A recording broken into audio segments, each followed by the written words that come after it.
This is a hands and knees glute raise. So I'm gonna have a bench. I'll show some other options you can do from the floor, but if you have a bench, it works great. And I got an ankle weight, a couple of pounds strapped on there. So I'm gonna come onto the bench.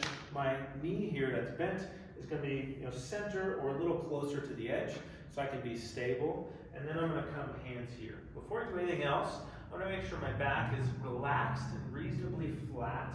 And then I brace through the core a bit, because as I start moving this outside leg, I don't want my low back to move. I'm gonna get a strong grip, and then I'm gonna lift this foot off the ground, and straight leg, lift it till I feel my glute working, and back down. There might be a little more pressure on your outside hand, that's okay. And nice and slow and controlled. I find I get a little better glute activation when I pull my toes like that, and I'm thinking about reaching along with my heel.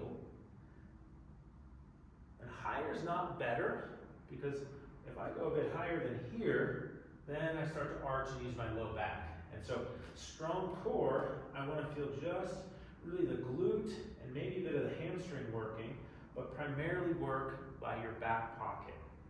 And sometimes I see people want to kind of pulse and swing these.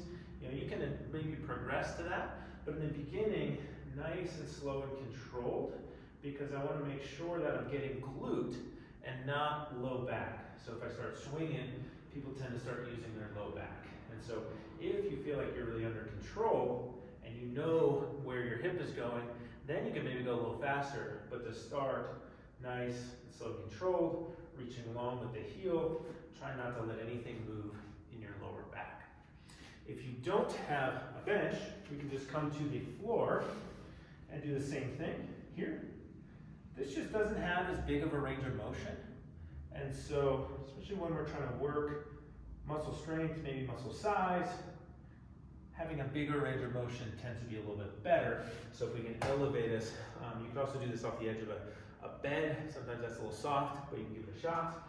But if we can elevate it, then I can get this hip working through a bigger range of motion.